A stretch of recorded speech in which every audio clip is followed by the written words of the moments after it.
Hello, dear one, and welcome to the Brave Path podcast. I am your host, Emily Bird. This podcast exists to empower the service led and soul centered entrepreneur, that's you, who's looking for clarity, alignment, and empowerment along your business journey.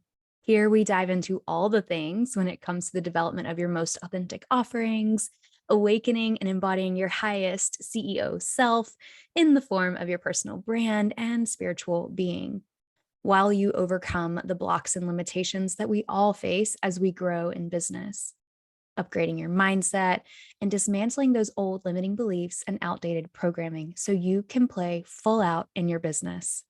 Here, you will discover deeper parts of yourself and confidently know which steps to take next, how to build this dream business of yours through the divine channel that is you. Yes, we get spiritual here and also strategic. I am your transformational business coach, facilitating the space for you to have the inner transformation necessary for the outer expansion in business you desire. Let's get into it. I am so excited about today's interview. We are bringing in my very special soul sister and friend, Jen Trepanier. So, a little bit about her before I bring her on. Jen is incredible. I met her in a coaching certification program that she and I did together. We completed a year-long, 300-hour mastery coaching certification in 2021. And I was just always so drawn to her and her energy and just who she was and who she stood for and how deeply she just was embodied in her own self. You know, when you meet people that just really know who they are, and that is just the energy that they put out. Well, that's Jen.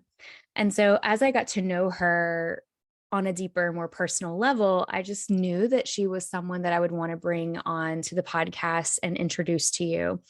So our conversation is just transparently, it's going to be completely fluid. We do not have notes. We do not even have a full agenda. And Jen and I really riff off of our own energy and what we're present with in that moment. And it's really powerful. So I'm bringing her on. I'm so excited for you to meet Jen. And just a little bit about her. After facing a life-threatening illness as a child and overcoming numerous rare autoimmune conditions, Jen Trepanier is no stranger to pain, okay? Her unusual journey has brought her wisdom, including a deep understanding of the transformative power of dis-ease, disease. In her desire to better understand her experiences, Jen earned her master's in psychophysiology, the study of the mind-body connection. She also became a certified mastery method coach. That's the program that we worked together in. And she works with clients on 5 different pathways: somatic, emotional, mental, behavioral, and unconscious. Today, Jen's passion is working with the chronically ill, as well as with people who are ready to remove personal blocks and really transform their lives. In addition to her coaching and group work, Jen also runs her nonprofit, Pile of Puppies, which brings joy, healings to the chronically and terminally ill children by surrounding them with a pile of puppies. POPs, Pile of Puppies. 2 main mottos are: within darkness there is light, and joy heals. She has also written a book based on her life and how she found wisdom and life force in facing her own death and working with the dying, chronic illness, sex and sexuality, and motherhood. Her book will be published this year in 2023, and I cannot wait to read it. So without any further ado, let's bring on Jen. Hello, Miss Emily. I'm so happy we're here. This is amazing. You look gorgeous. Normally I'm in pajamas or comfies, but I got into a leopard dress for you. Honey. And some makeup. And your hair looks beautiful. Very dirty and messy, but we'll go with it. Beautiful. I'll take it in. Y'all take it. Thank you for coming on today. It's so good to connect with you in this way and to share you and your wisdom and your vibrancy with this audience. Thank you. Yeah. So I prefaced in your intro that we don't have an agenda. Mhm. I We just love it. flow. We flow in our magic. Oh, yes. But And oh yeah, go ahead. I was just going to say, there's a couple of things that I just want to make sure that we do speak about today. And one is your book. Thank you. So, whatever you want to share with us about the book, like I would love to hear the story of, because you know that I want to write a book too. Yes. Um, I would love to hear the story of why you decided to write a book and like what was that experience for you? And also just what's alive and real right now for you today? Because I know that that's one of our most powerful connection points is when you and I get together, it's just like, okay, this is what's real. This is what's most activated. And I find that when we tap into those channels, it really does serve the collective. So, Yes. So let's start with the now. I'll go into the book, but power of being present is right now.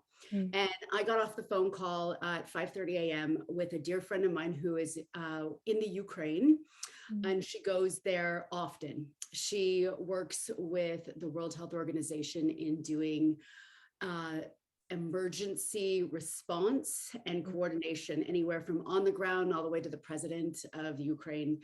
mm, It was profound to listen to her stories. And, I do work with the dying children, adults. I've faced death on my own with my own autoimmune diseases as a child and as an adult. And what I continue to see throughout my life with all of the igniters, the integrators, the, oh, what did she say? The conduits. So the woman that I spoke to today is a conduit to bring healing space to those who are in the war-torn area. mm, And and what I noticed when we were speaking was the power of presence. She told me two stories that brought me to my knees, and I will sum it up with it is the power of presence and the power of joy, and how children are our teachers. mm, The first story she told me today was as she was about to go for a walk in a park, and her children called her angels called her, and because of their phone call, she wasn't killed. A bomb went off wow. while she was on a call as she started to walk, and they heard it. And she Mm, walked them through what the everyday life is. She goes, I'm going to show you what we're going to do. I've got my go bag. My go bag is filled with 2 packs of batteries, change of clothes, food, water. And then as she's talking, I said, this, when you say your go bag, it takes me back to when I gave birth to my child. You have a go mhm. bag. And we talked about, and she was like, she's got her twins. And she said, yes, because you're getting birthed into your next experience. And Oh. yes, yes. Take that Wow. for a second. Whatever experience we're going through, whether we're transitioning into another space, as though you're transitioning is a term we use with the dying and in hospice, Mm, or whether you're being present with someone who's struggling, the sheer presence of someone can ignite a life force. And so she shared with me about that experience of sharing with her children how they saved her life and what you do in the now in the present moment in a deep struggle in war. mm, The second story she shared with me was so powerful. She was again walking through a park, and she said this beautiful woman with a babushka on comes over and hugs her. mm, And she looked at her and she said, thank you. She had a translator. And she said, thank you for coming from another country to bring your joyous smile. I carry around my neck the ashes of my son. He was killed 3 months ago. And I want him to know that there are people in this world who still care about us. ah, whoa. Presence is power, pity is poison. Whether you're working in war situations with chronically ill, new mothers, that can also be some places too. They're Mhm. thinking of all those places where we can choose to infuse life force or take it away. This is my Mm. work with clients. This is my work on the planet. This is my work with my book. It's about infusing life force and finding wisdom within the suffering and wisdom within the challenge. Mm.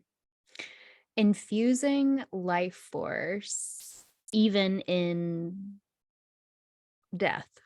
That's right. Even in chronic illness. Yeah. I have a nonprofit that's been around for 7 years. It's called Pile of Puppies. Yeah. If you ever need a burst of joy, we surround chronically and terminally ill children with a pile of puppies. I love it. On Christmas Day 2022, my family took, as well as the wonderful breeder who brought her golden retriever puppies, who's also happens to be a hospice nurse, we all went to a home with a mother who has lost her husband, Mm. lost her son, Mm. losing her son, and her daughter has the same disease, Huntington disease, as everyone she has lost. Wow. Losing. This woman is the queen when it comes to understanding grief. Mm. So I asked her, what is it? Because we ask difficult questions to the people who I know I can. And this mom was a Mm. power source of life force, of light. Mm. And for her, she was religious. So for her, she asked Jesus. I asked her, what did you do when you were losing your husband? And she said to me, at the hardest moment, I asked God, what do I do now? Yeah. He heard, this is so powerful, goes back to the same thing we spoke about. Mm. Love them now. Love them. Mm. Presence is power. Presence is power. Mm. Love them now. Yeah. There is no tomorrow for any of us. It's right now. Yeah. Tomorrow could come, it might not come. That's what we know in hospice world, right? In hospice, someone could go tomorrow, they could go 6 months from now, they could go a year from now. You don't know. Mm. But there is always light within darkness. Every single person that I encounter in this work, the goal has always been to find that light Mm. within darkness, because there is always light and joy heals. Mm-hmm. Without, that's so powerful. Light in the darkness, there's always there. It's always there. Without, so how do you do that without bypassing the intensity of the pain, Mhm. the darkness? Like, how do you alchemize, how do you transmute the, I feel like it's the most intense kind of pain to lose a partner, to lose your husband, to lose your child, to lose a child, period. Like, as a mom myself, I can't even imagine.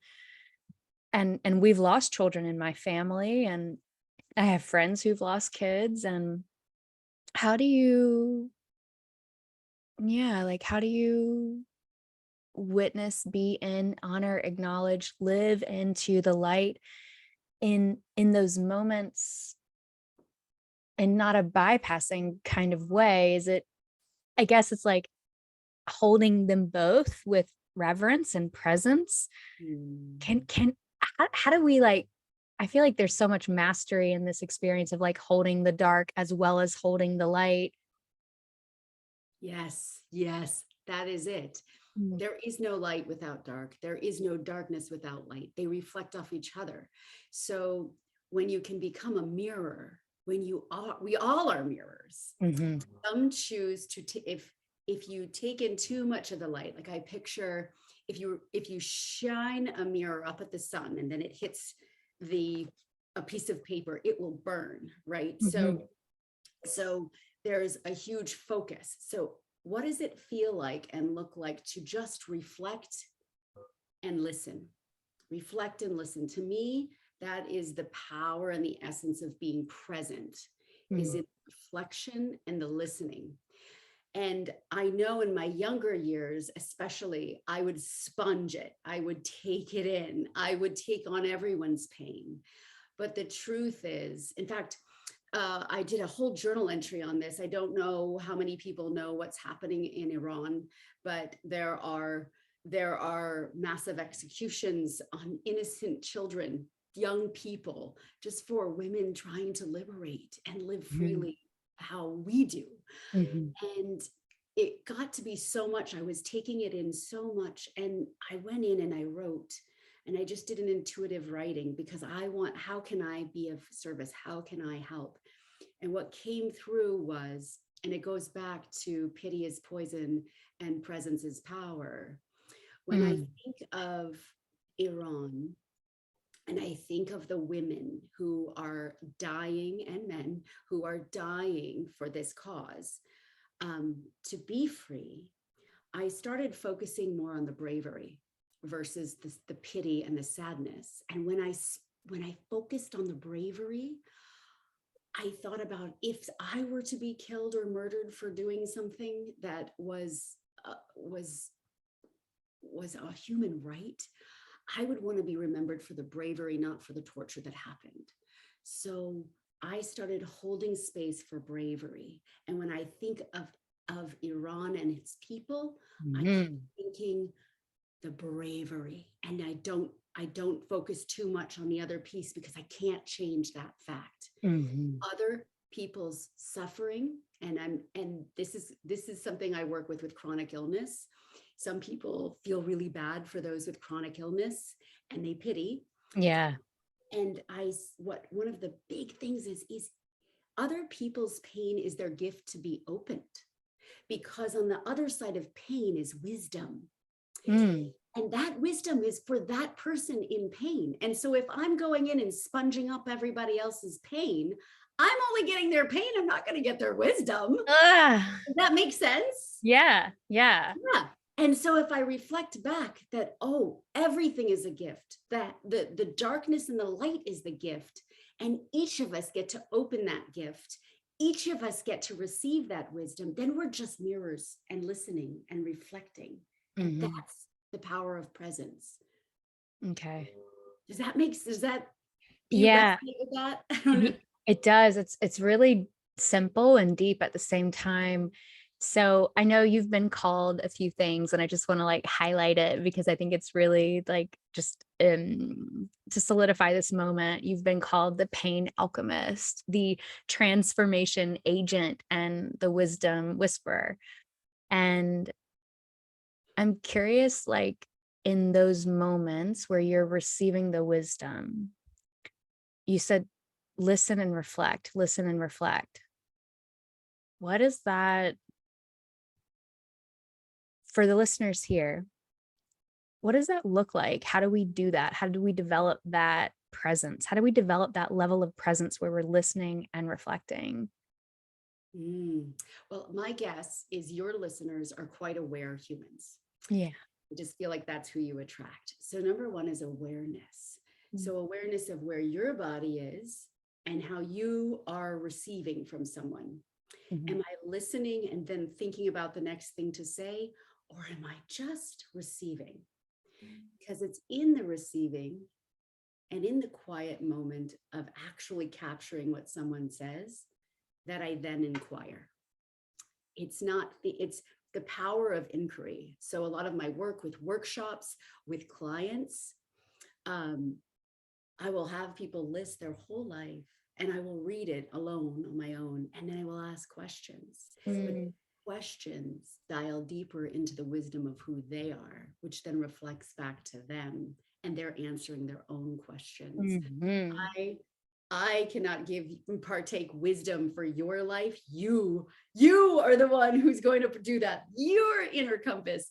So to me, the whole goal and the whole part of my work within life force infusing, which, mind you, you Mhm. can be on your deathbed with the highest life force, and someone else could be alive but dead when it comes to life force. It has Mm. nothing to do with the health of your body, Mhm.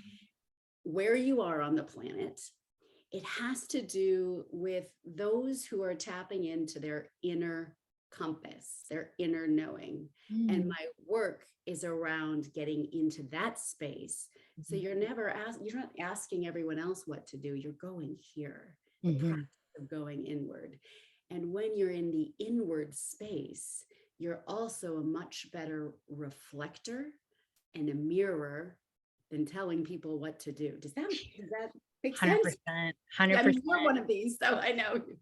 Yeah. Okay. So I love that. Thank you. And I feel like you just gave all of us a really powerful action to become more aware of how we are listening, and from what space are we listening, and what I received from that is, what is the intention of my presence? What is the intention of my listening right now?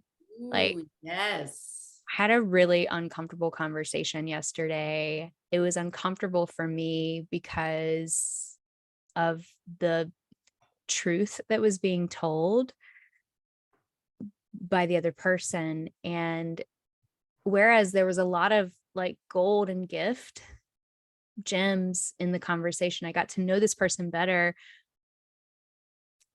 but not all things that they said I wanted to hear. It wasn't what I wanted to hear.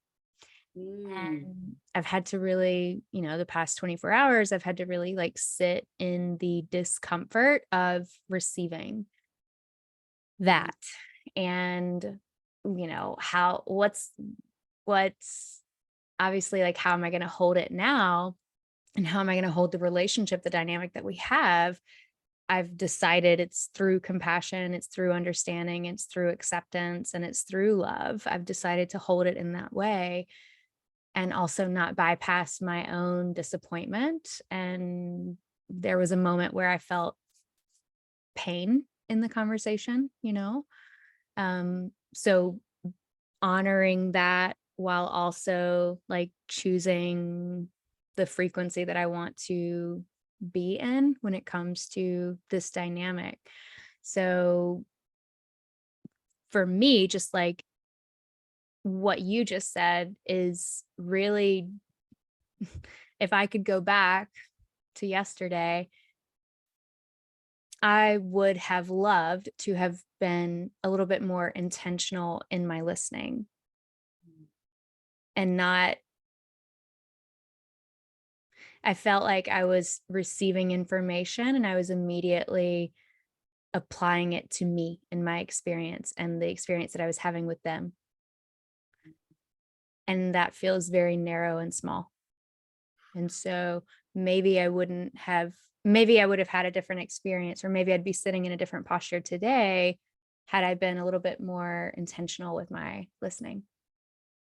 um, I love you for this. And how many of us are human and how many of us have been in that position? And Of course. especially if you're hearing to me, it sounds like you heard something you weren't expecting, and then the painful piece.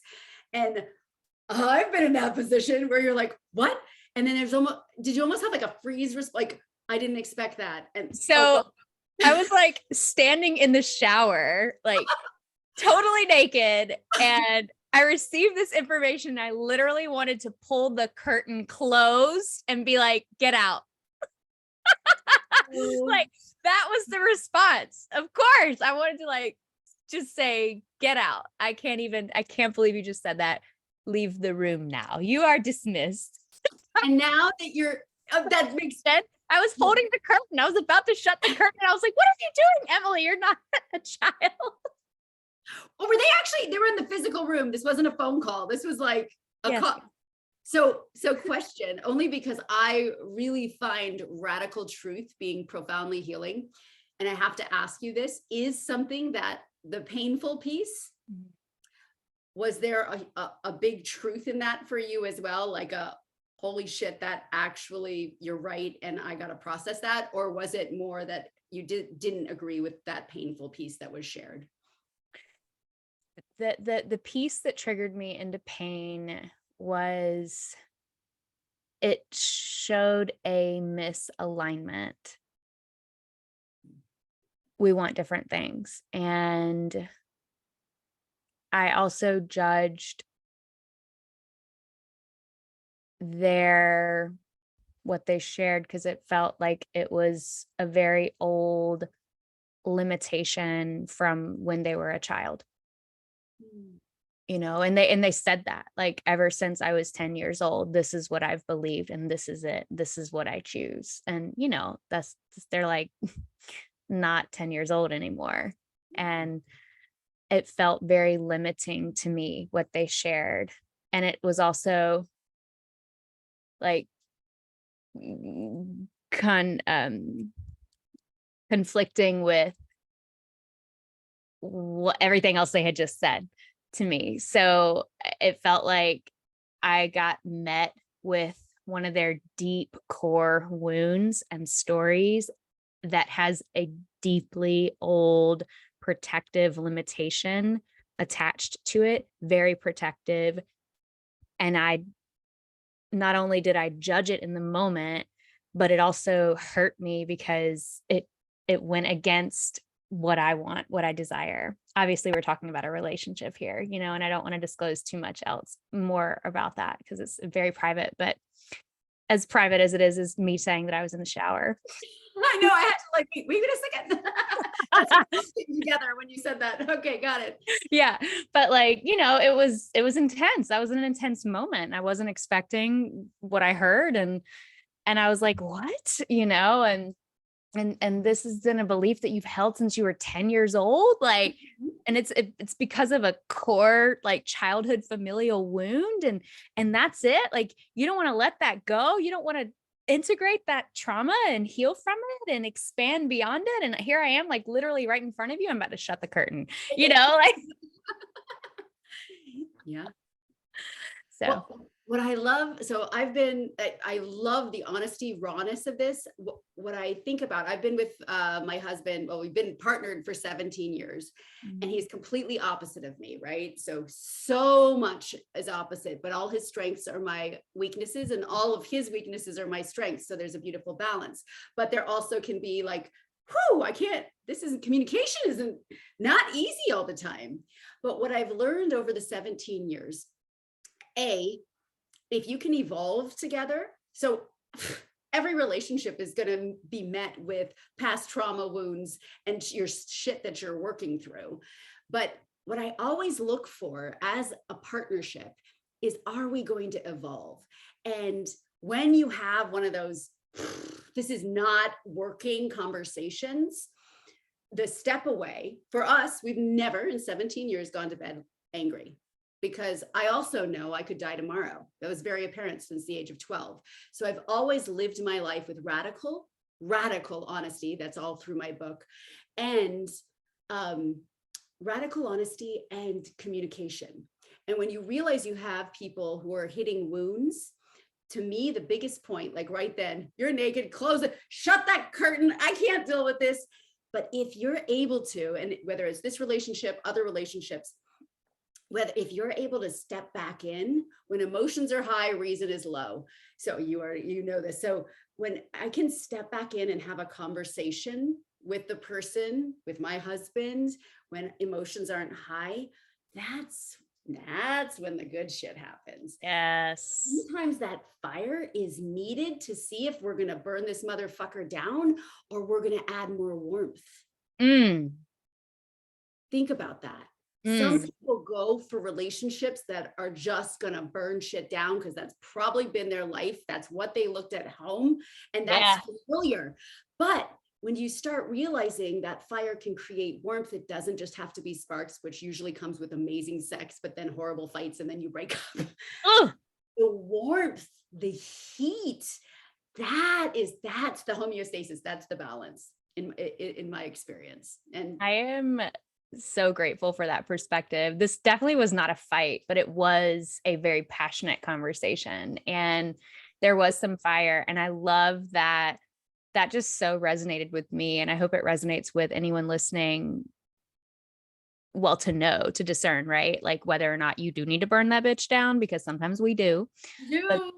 But like, this was not that moment yesterday. This is, and that's why I took myself on a hike. Like I went and got on a mountain for a few hours, and I like climbed up a whole quarry and sat on a ledge on like the edge of a mountain. I broke a rule totally because the sign said don't climb. And I was like, watch me.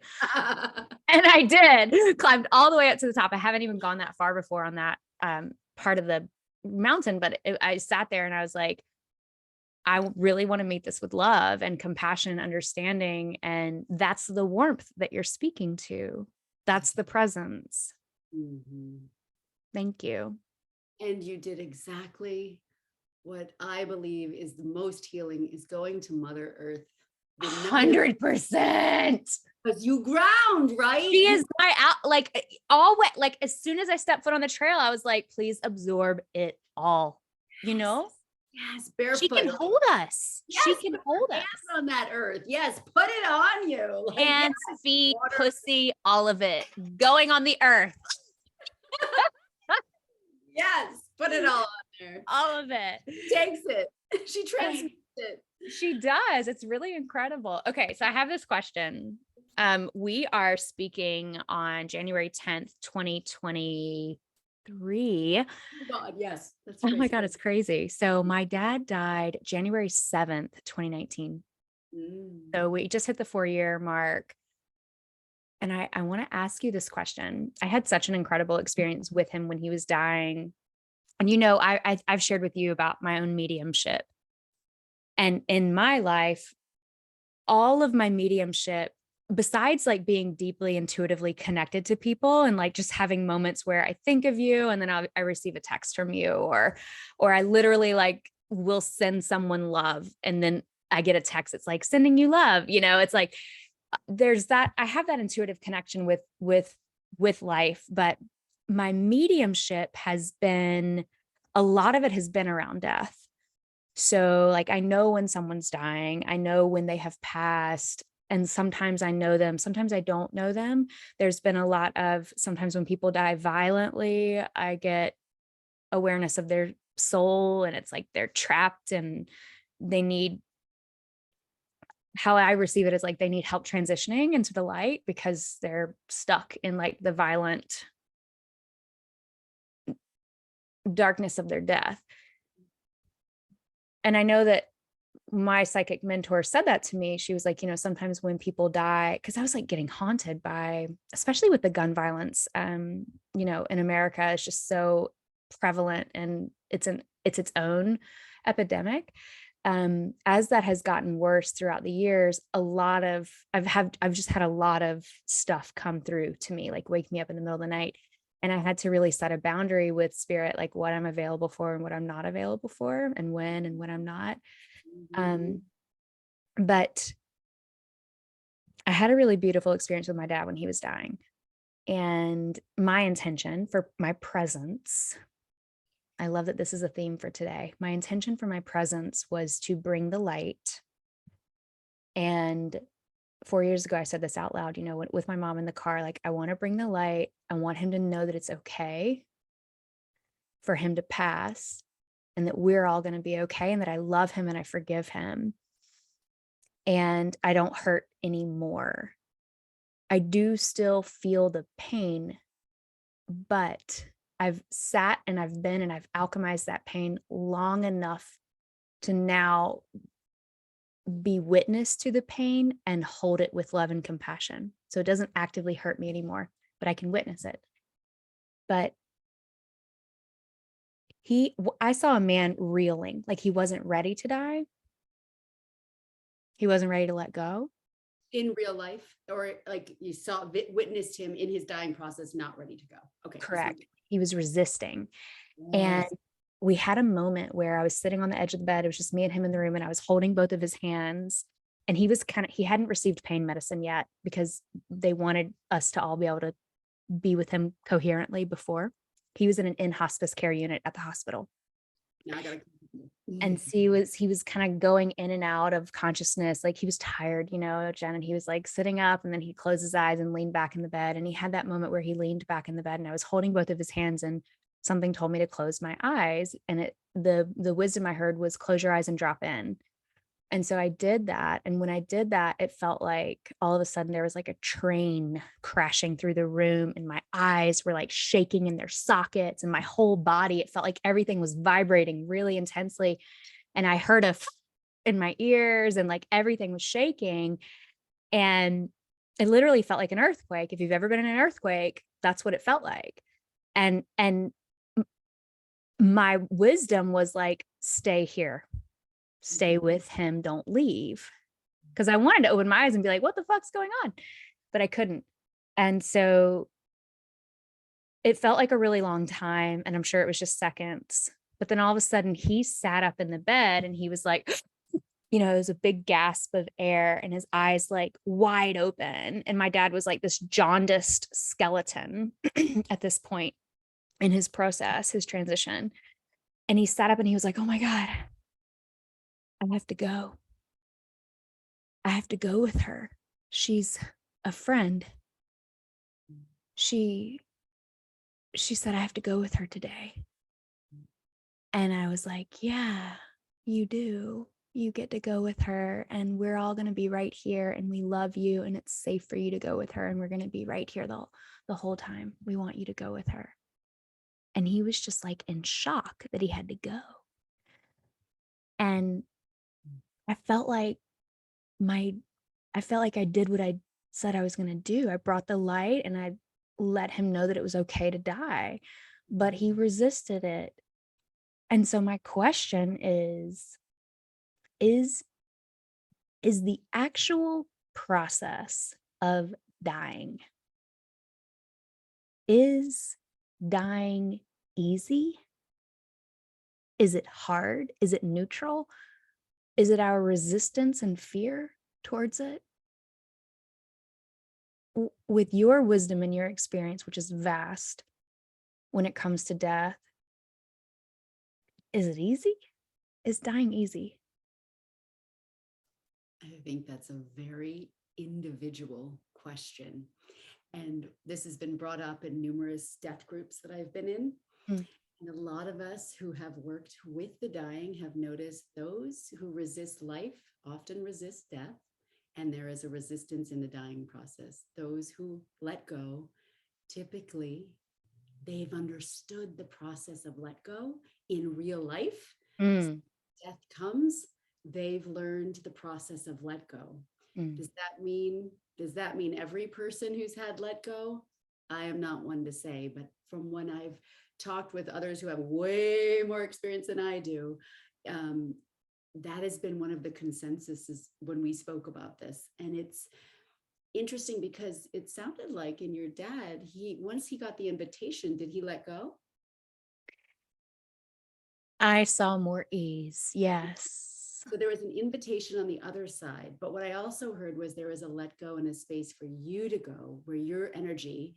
So one of the biggest things I talk about with people when they have someone who's dying with them is, again, whatever you do in life, do it in death too. Release judgment, release that sense of having to be a sponge. So if they're in deep pain, feeling pity and worrying, and again, way harder if that's your kid, right? Or somebody, and when it's someone you deeply love. But if you can get into the process that you know that this person is going to die, I know this person I love is going to die. In fact, my gift is to be witness and be present with them Mm, if they don't want to be alone. One of the other things I've also noticed is sometimes people want to die alone. They hold on, they hold tight because what about all the people around me? So they can't fully let go.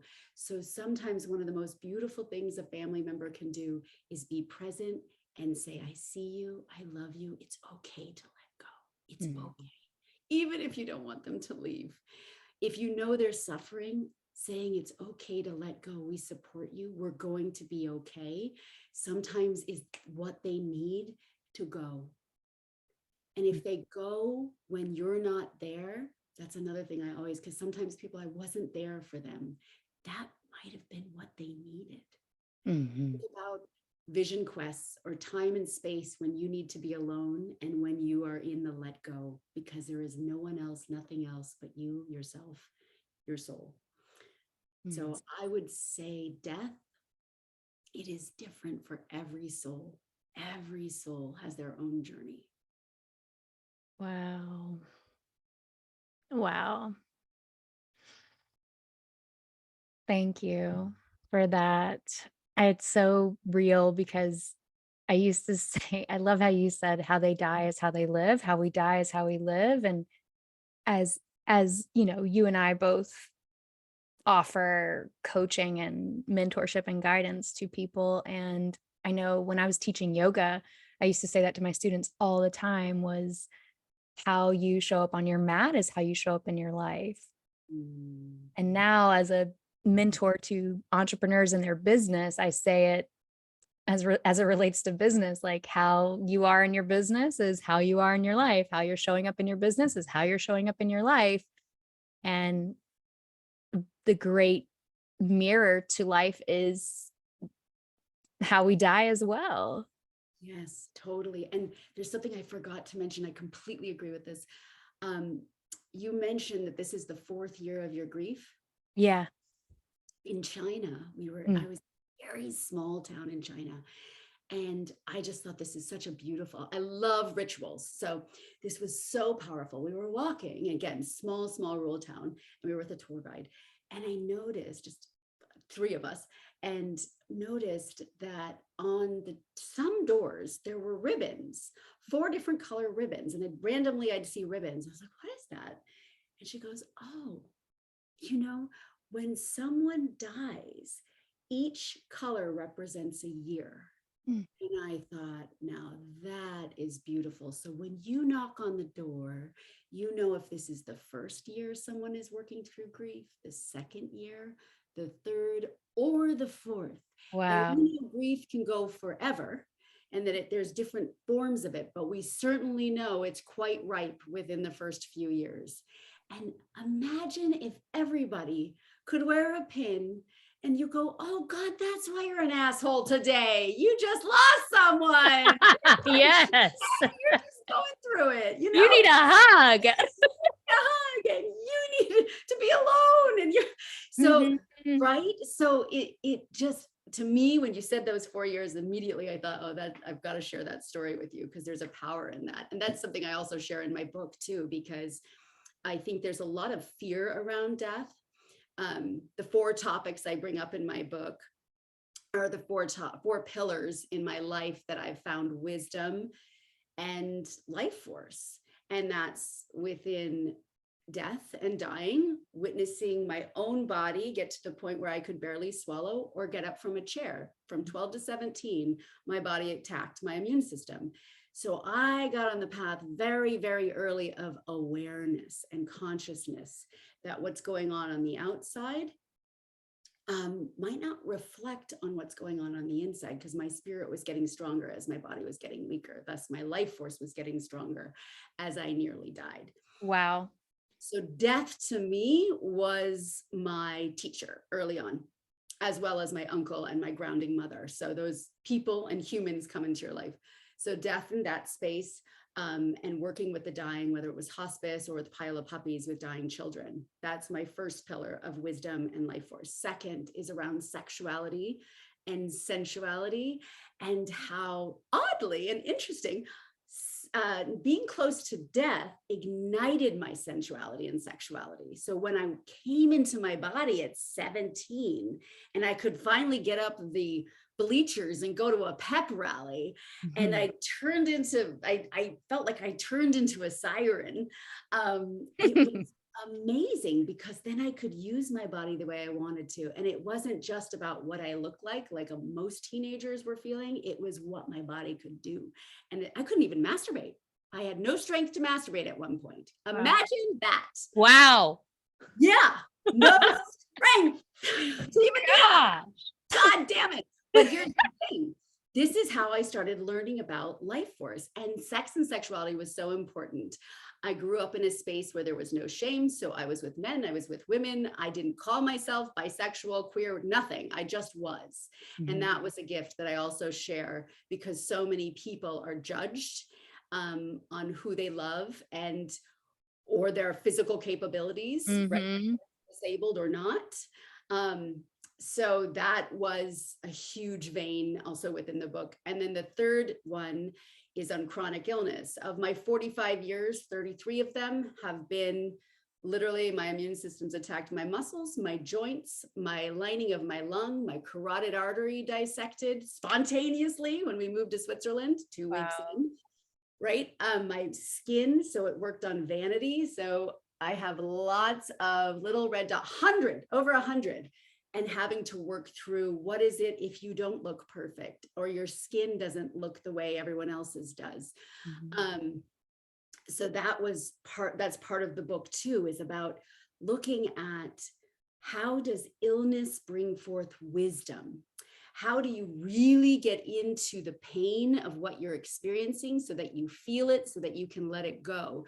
Because with my master's in psychophysiology, study of the mind and body, I add spirit, mind, body, spirit.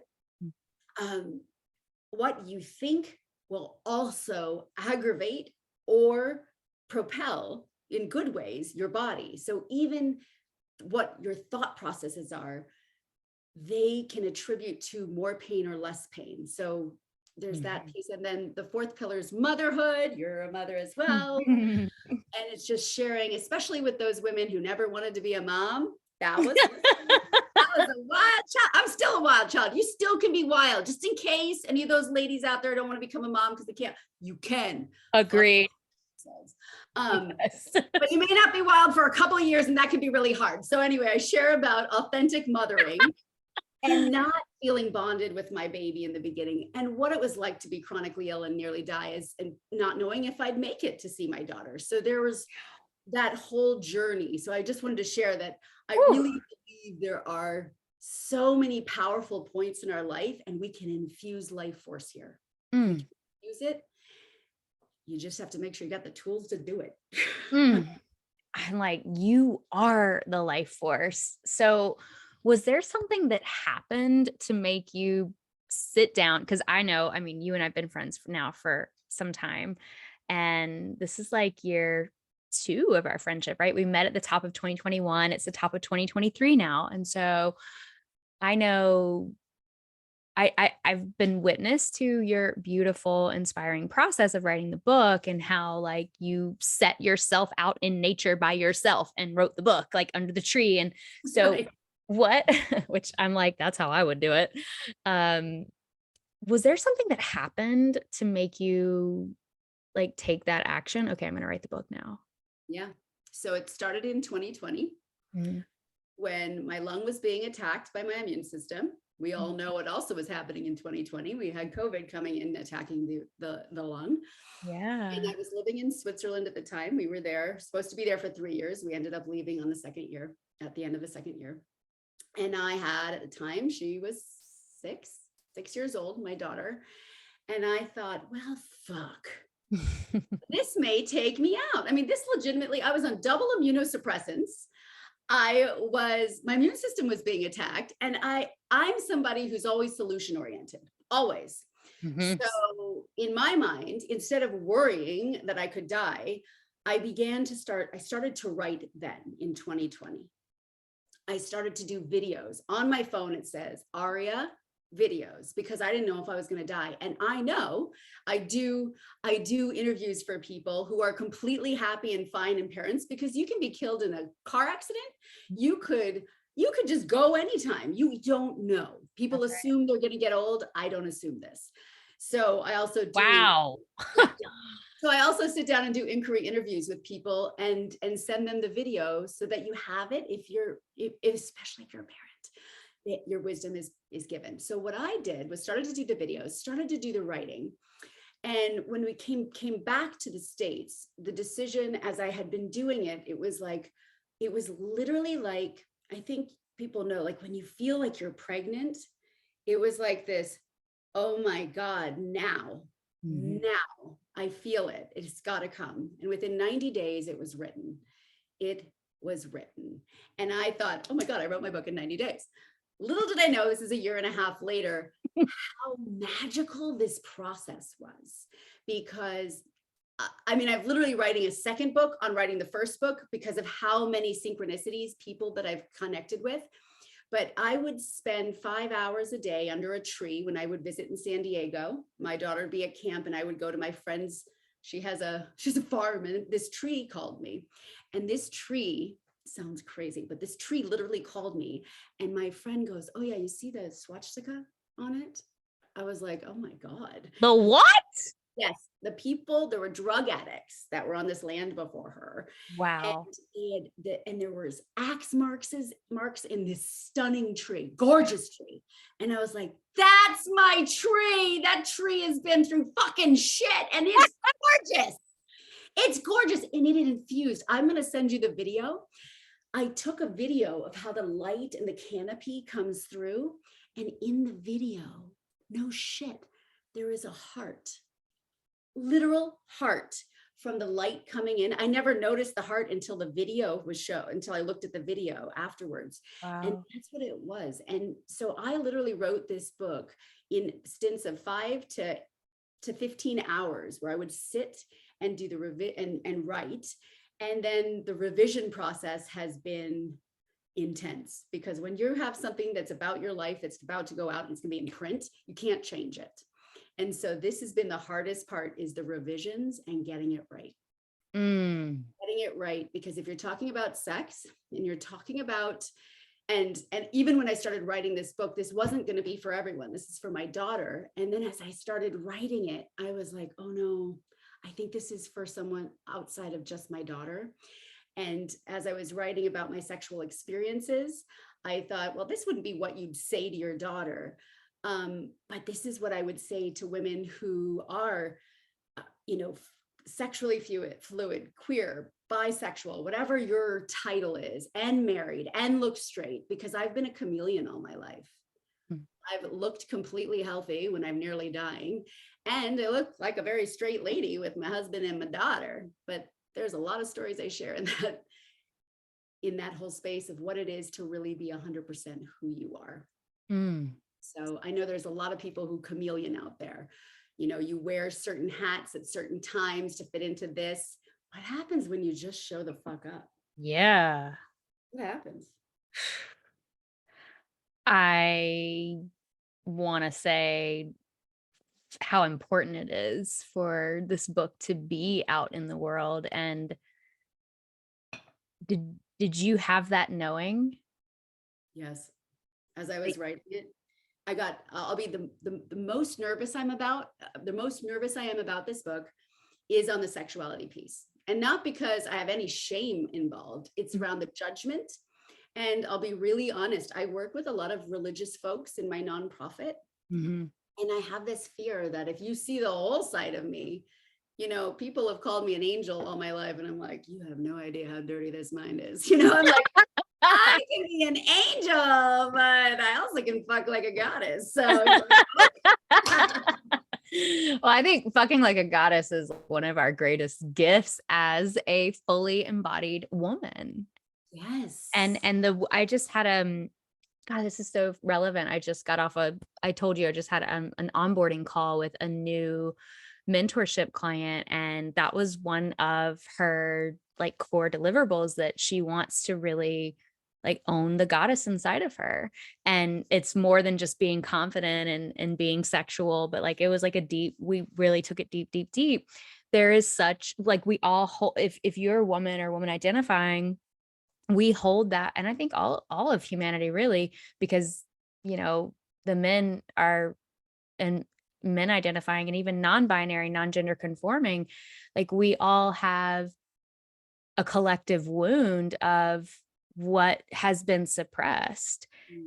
And being like, I'm a very sexual person, and also I've been objectified my whole life, sexualized, right? And it's like, it's there's so much polarity with that, because I love having sex and I love sex. And also it's like, I've always been sexualized. I've always been objectified as a sexual object. And so it's really interesting to, I'm so glad you're speaking about this and really not only like giving yourself full permission, but your book and your words gives others the permission that they need to feel free in their body and to feel free in their experience, because we all hold this wound of suppression, whether it's suppression of the feminine, suppression of the masculine, suppression of our sexuality, our sensuality, our goddess. And I'm tired of it. It's fucking old, you know? It's old, and also what's been shared with us over the time. I came from Southern California. So what's beautiful? Tan, tall, big boobs at the time. It wasn't big booty back then, but I had none of that. And so I became a mom and my boobs grew, and it was like, I was so excited because I'd always, Yay. but I remember my dad would always talk about big boobs. So I was like, oh, wait, big boobs is because my dad did it, and media. And what has been this journey of writing the book and bisexuality and everything has been this journey of appreciating of all types, bodies, all looking at what was implanted in me as to what beautiful is, to what really is, which was gifted to me as a teenager after experiencing close to being dying, right? Because I realized it's life force that's fucking sexy. Life force that brings presence and wisdom. That's the source. And we're constantly fed what we look like. And yet I know people, I've had conversations. So I do workshops where we have conversations with women who were not attractive toward like how the media would say is attractive, and who were told they were not attractive. And where they found their life force had nothing to do with what they look like. And then when I spoke to women who were attractive according to media, they were telling me how much shit was brought to them because of what they look like more pain, more assaults. And it was this interesting conversation and polarity. And you can be assaulted no matter what you look like as a woman. But it was this interesting conversation of, where are we sourcing our power, and where did we learn what beauty came from, and who are we as a soul? And that is the work that needs to be done as a woman, as a whole entity. And part of the 4 pillars, death, chronic illness, sexuality, motherhood. By the way, motherhood in my book is not just mothering humans.